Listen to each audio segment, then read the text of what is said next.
Hello, everyone, and welcome to another episode of the Trio Cast. Today, we have a very special session. We're actually going to be talking to Andrea from Boise State. Hi, Andrea. Thank you for joining us today.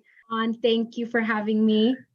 So, Andrea, we normally just do kind of a quick introduction, what kind of high schools you went to, what college you went to, maybe talk to us a little bit about maybe what major or what you studied.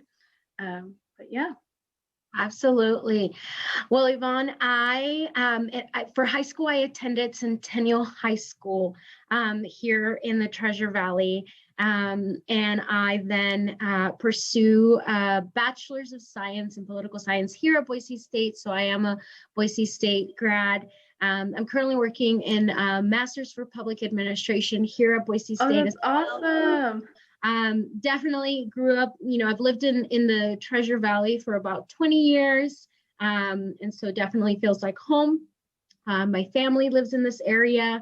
And so now I have the opportunity and really privileged to work for Boise State and serve our Idaho students. Awesome. So can you give us a little background as far as what you do for Boise State?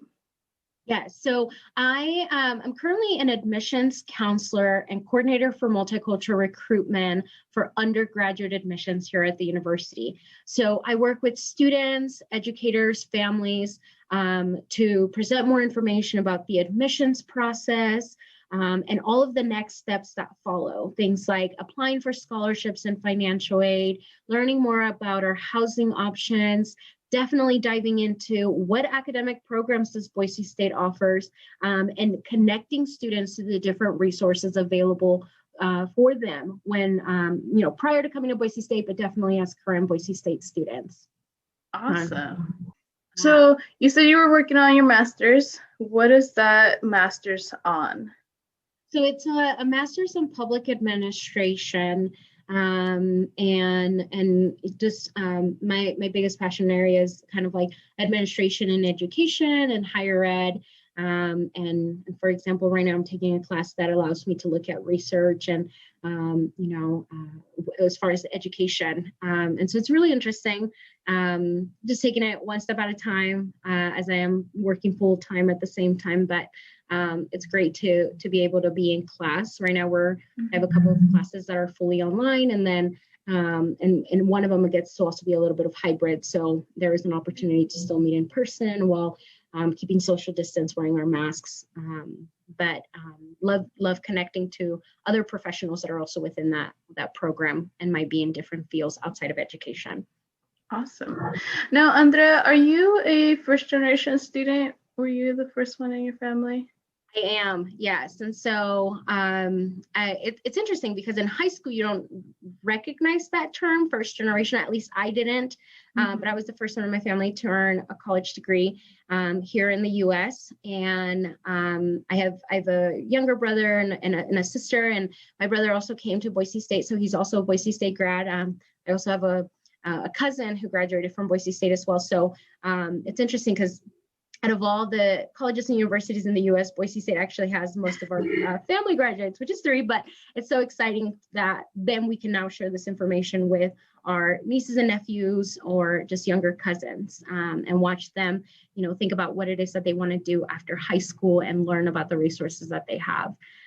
So not only is this a position, right, that allows me to work with families and students and but also information that I can share with my family, which is really, really powerful.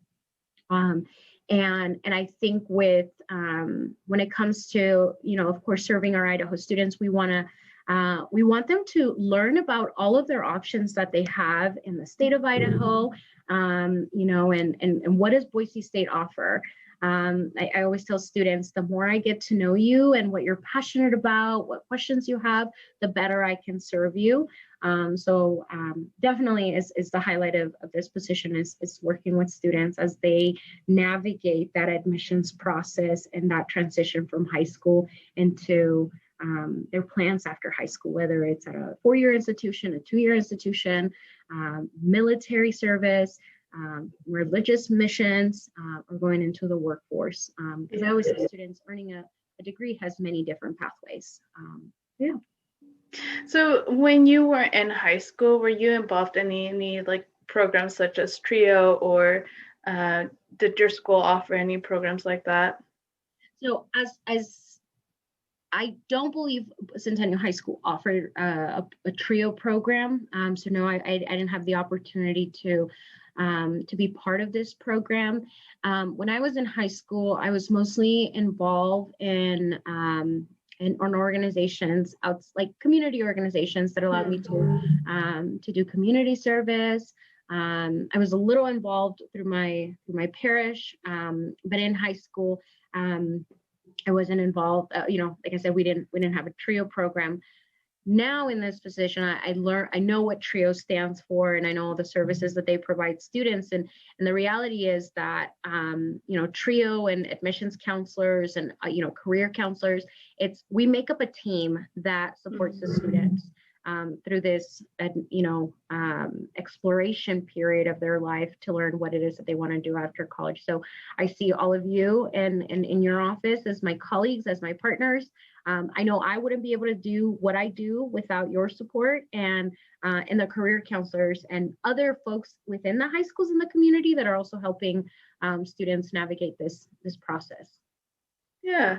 So while you were in high school, gearing towards or working and looking at colleges, what was something or someone that helped you navigate that process? Yeah. So for me, when I was younger, I was involved in Girl Scouts, and actually one of the, I would say like mentor, kind of like my troop leader, but it was Lisa Sanchez, who's Councilwoman Lisa Sanchez here in the city of Boise. So I've known her for many, many, many years. And when I first met her, it was through an event Girl Scouts was hosting actually here at the Boise State campus called Soy Única, Soy Latina.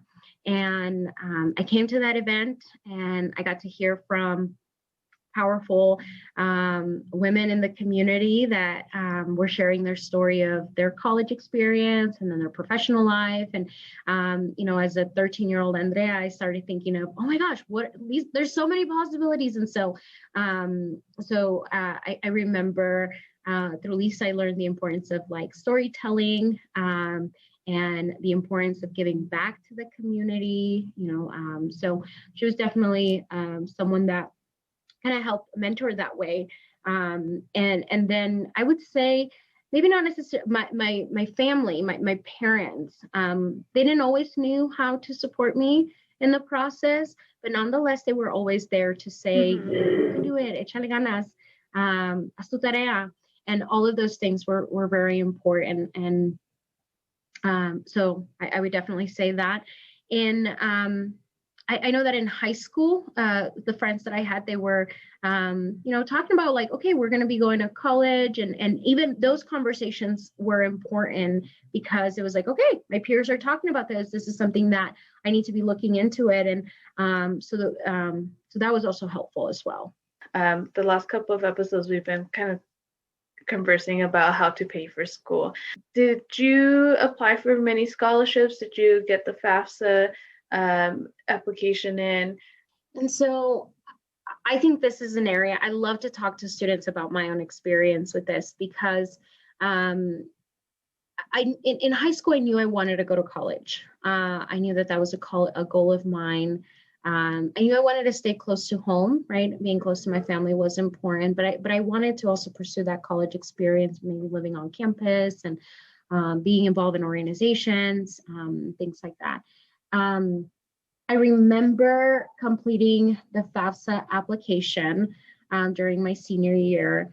And I remember looking at some of the scholarships, though I was just kind of doing it on my own in that sense of like, am I sending it to the right folks? Does it have the right information? So I didn't receive many scholarships my first year. I did receive FAFSA, but I still remember I didn't know how to access like my financial aid package, or if I was selected for verification, I was doing a lot of that work my first week of college, which is really, really stressful. So based on those experiences, it's kind of like it serves as a foundation of how I serve students, because in my, I think of, I want students to go through the process of scholarships and financial aid before they get to campus, because once you're on campus, you start going to your classes and you have homework and you have assignments, and so your energy and focus should be there. So whether it's the end of your senior year or fall of your senior year, and of course the summer before school starts, let's get all those steps done, so that you can see what type of financial aid and scholarships you're eligible for. I always tell students there are different ways to pay for college, but applying for scholarships is going to be extremely important, whether it's scholarships through the institutions they're looking at, whether it's state scholarships, whether it's private scholarships, and of course, applying for federal financial aid if they are eligible for that. And then it's a makeup of all of that helps determine, how are you going to pay tuition? Are you going to live on campus? How are you going to pay for housing? Things like that. Mm-hmm. Did you end up living on campus? I did. I lived on campus my first year. My parents' home is about 25 minutes away from campus, but my first year I had the opportunity to live on campus. Now after that, I recognized that it was more affordable for me to live at home and commute, right? But one thing that I knew was important was to stay involved on campus, because of that community and that support, and also just, again, experience that overall. And so even though I was living at home, I made it a priority to be on campus throughout the week, whether it was doing homework or working on campus. I worked on campus most of my time here at Boise State, or being part of student organizations. I spent a lot of hours at the library, and other times in the student union. And so I still made it a priority to be on campus as much as I could. And working on campus made it possible, right? Because I could come to one location, go to my classes, go to my jobs, go to the meetings of clubs I was involved with, and then, at the end of the day, head home. And my parents, this is the part that I'm like, y'all supported me. Like, they would have warm food when I would show up at home, even if it was like late at night. And those are the things that I was like, this got me through. Like sopa de fideo at night after I had been like studying all day, just hit the spot, right? And so thankful for those opportunities. And I know, for some students, possibly commuting is not an option, right? And or it's not an option to live on campus. So I think it's important to recognize those things. But I tell students is the more you prepare during your senior year, the more resources you might be able to have access to, and then it helps make your decision on, are you going to live on campus? How is that going to be possible? Are you going to live at home? What is that plan going to look like? So as I'm talking to students, I'm like, let's think about this. Let's think this through, and make the best decision for you, because there's not a right or wrong. Yeah. Ultimately, it's going to be what's best for the student. Yeah, I know Boise State doesn't require students to live on campus, but any student that I have and that we're able to have that opportunity, I always tell them to do it, just because, like you said, you tend to have the ability to focus more in school and not have to worry about some of those outside distractions, everything else going on, and the last thing you tend to focus is your schoolwork. And when college, you need a lot of time on schoolwork, so it definitely has its benefits. Absolutely, and you're right. One of the things that you mentioned, so students are not required to live on campus, and that's something that I ask students. I'm like, when you're talking to institutions, ask that question, because it might look very different at other institutions. So at our institution, we students are not required. However, we highly encourage it if they have the opportunity to live on campus, because of the quick access to everything. I oftentimes tell students that during my first year, I remember one year having like an 8:45 a.m. class, which when I signed up for it, I was like, it's 8:45. It's later than my classes in high school, but no, things change in college a little bit. So I remember a few times waking up just a few minutes before the class was going to start, brushing my teeth and running out the door.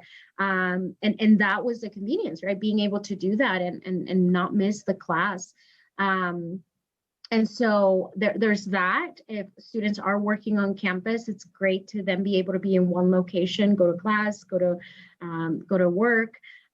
If they're, parts of student organization, most student organizations will host their meetings on campus. And so everything is just within walking distance. Of course, during this time, a lot of organizations are using virtual meetings to have their meetings, right? But we are hopeful that this is not going to be forever, right? And so, think about living on campus and building those relationships with your peers. And having it, because we actually know, and research shows that when a student creates a community on campus, they're more likely to stay within their undergraduate degree and graduate. And so ultimately that is our goal for the students.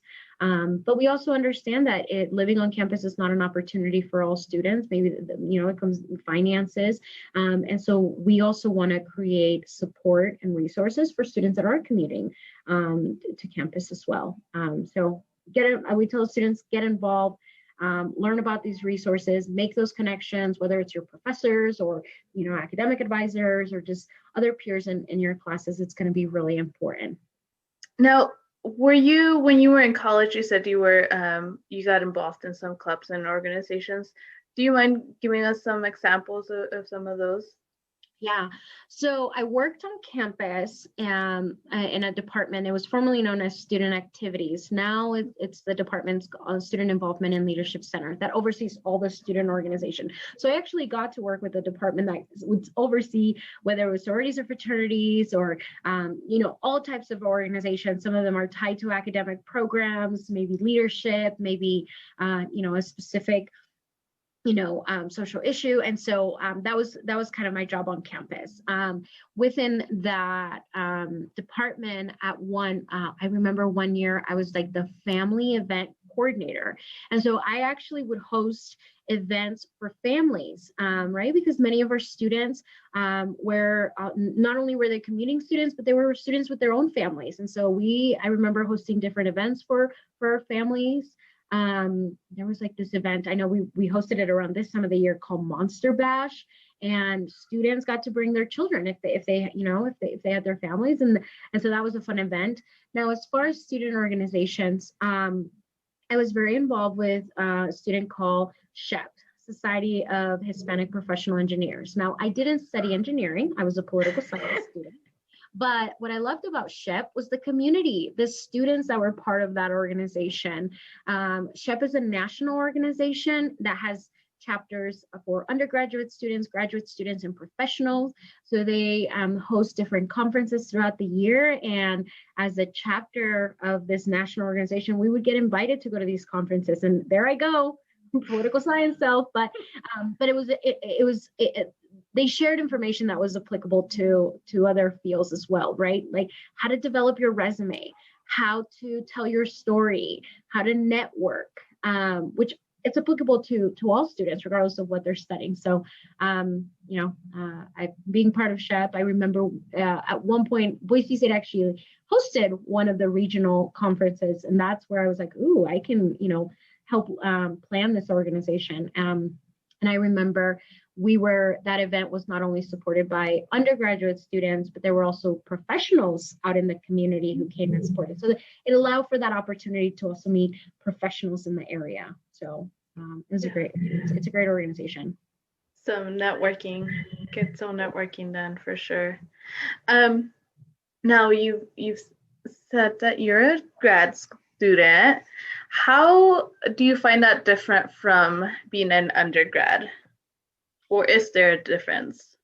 There's well, I think when it comes to grad school, it's that for me it's been the classes. I walk into those classes and it's exactly what I want to be learning at that moment, right? I'm very passionate about what I'm learning in the discussions. I don't know if it's necessarily the difference between an undergrad and a graduate, but maybe also within my own development and my own confidence, but I'm very vocal in my classes, and I love having those discussions, right? I think a huge difference from undergrad to grad school is time management. I work full time, and I'm involved in other organizations outside of my employment. So I have to make sure that I make time for my homework, my reading, my research.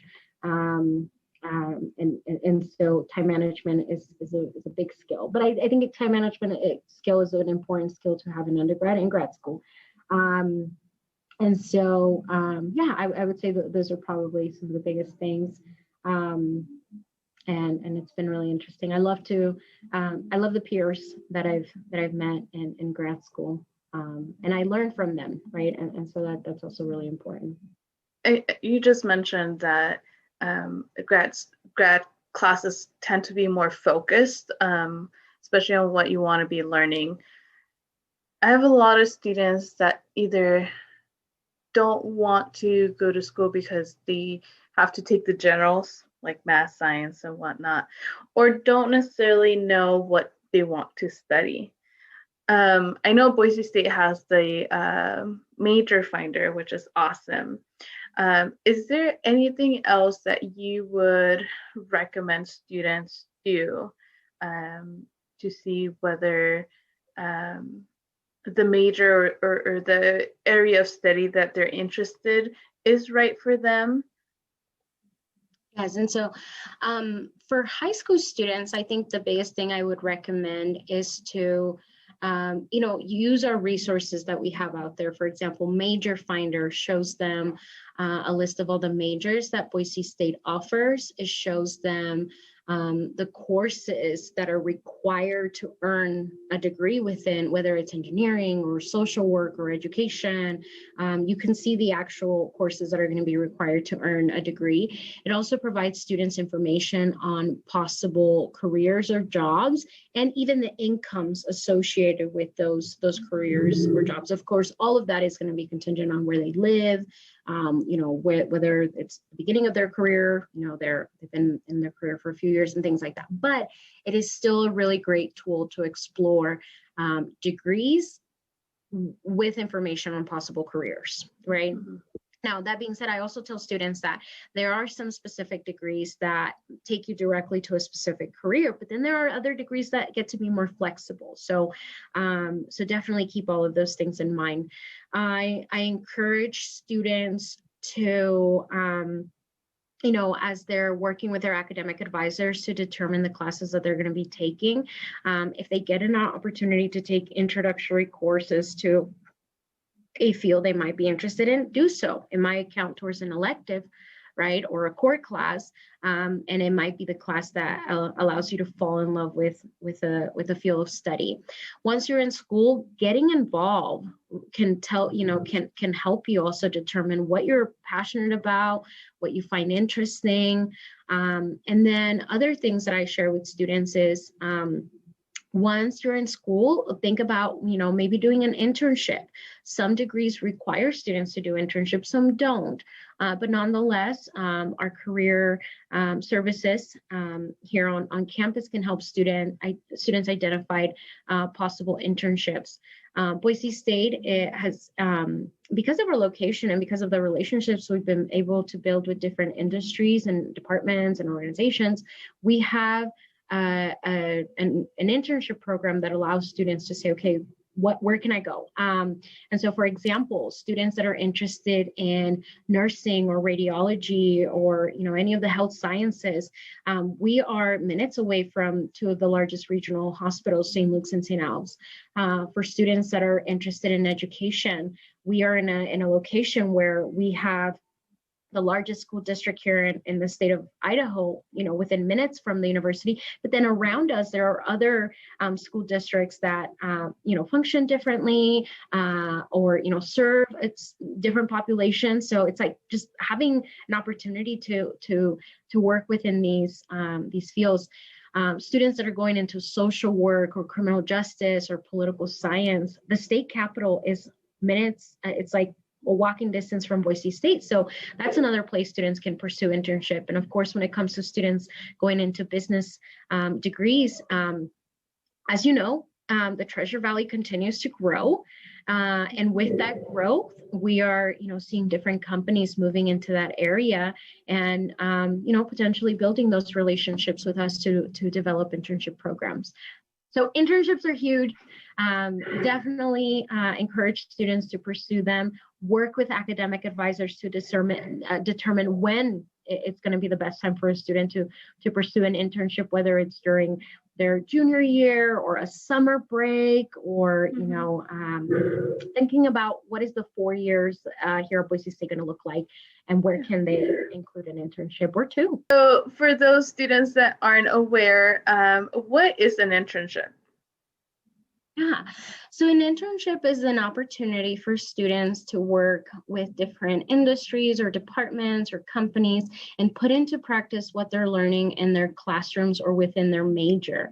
Internships might be structured in a way that requires students to do a number of hours, or require students to do specific reflections after their internship is done. Some internships might allow the students the opportunity to have discussions about their experience and see how it's, how they can translate that into a resume, right? We have a program here at Boise State called Work U, where a student is actually part of a class, and then they're able to go on and do an internship in different fields, right? Some of the field might be specific to their major, others might be something completely different. But then the student is then able to come back and unpack their experience in an internship, which I think is extremely valuable, because then that's how the student is able to then on their resume say, I've done this resume, these are the things that I did, and it's going to be really helpful for the student. That's awesome. So for students that are interested in attending Boise State, what is the process of being admitted? Yeah. So when it comes to Idaho high school students, seniors are encouraged to apply to Boise State through either Apply Idaho, which is a state application that allows students to apply to all the Idaho colleges and universities, or they can apply through our website. But we are encouraging students to use the Apply Idaho application. They would go ahead and select Boise State. And then by submitting that application, the state will send us their unweighted cumulative high school GPA. Once we have both of those items, we will process the application and provide them with a decision for admissions. So during the month of October, and I know for some schools it might be a little bit later, or maybe it was a little bit earlier, but Idaho high school students are applying for colleges through Apply Idaho. They might be doing it with their career center. Some students might be doing it as like a senior class, whether it's an English class or a government class. So students are taking the time to submit that application. And then when a student submits that application, we also send them their login information, whether it's a username or a student ID, which gives them access to a portal that's going to then hold information of as far as their financial aid package, or when it's time to register for classes, they're going to be going to this portal. So that's going to be the very first step. In the meantime, we also encourage students to check out all of our virtual opportunities that students have to learn about the university, learn about the academic programs, our resources, and connect with other, current Boise State students to know, okay, what is like real, life as a Bronco. We are offering on-campus tours. They tend, Monday through Friday. We have a few Saturday options. Students can log in through the website, through our campus visit website. They're offered throughout the week, and so they can check that out and see if it works with their schedule. The wonderful thing about the virtual events is we are also encouraging parents or guardians or anyone that's helping the student through the process to join and also ask us their questions, because I know that when I'm meeting with families, they're saying, I have a lot of questions. And so great, you've come to the right place. So we definitely invite them as well. The other thing is, and students are going to hear this, is make sure they're completing their financial aid application FAFSA. FAFSA will go with the students anywhere they end up going, but FAFSA can provide things like grant opportunities, work study, or loans, which again help the student decide where it is that they're going to be heading to next fall. Also connect with admissions counselors. We are here to work with you through these steps. We want to point you to other scholarship opportunities. And like I said earlier, it's like the more we get to know you, the better we can serve you. Yeah, that's awesome. Well, thank you, Andrea. Is there anything that you would like to add? Other than that, just thank you so much for having me. We know that we're living in a very unusual time, but we just want students to know that we are here whenever they're ready. We know that their senior year is a very busy year, right? They're completing their classes. Some of them might have other responsibilities like work or family responsibilities. And on top of that, we're asking them to think of college and apply for college. So it can be overwhelming, but we're here whenever they're ready. And we want to walk this process with them. Oftentimes students, the conversations that I have with students are like, I'm afraid or embarrassed to ask a question because I feel like everybody might know the answer except me. But the reality is that if you have a question, somebody else is going to have that same question. And that's what we're here for, to help answer these questions and to walk with you this process. So reach out to us. There's time, and we look forward to working with everybody. Perfect. Thank you, Andrea. And if you do have questions for our guest, I'll make sure to provide her information. If you guys have any questions or comments, you are welcome to leave a comment on our pages or email me. We'd be happy to answer any of your guys' questions. All right. Thank you, guys. Thank you, Andrea.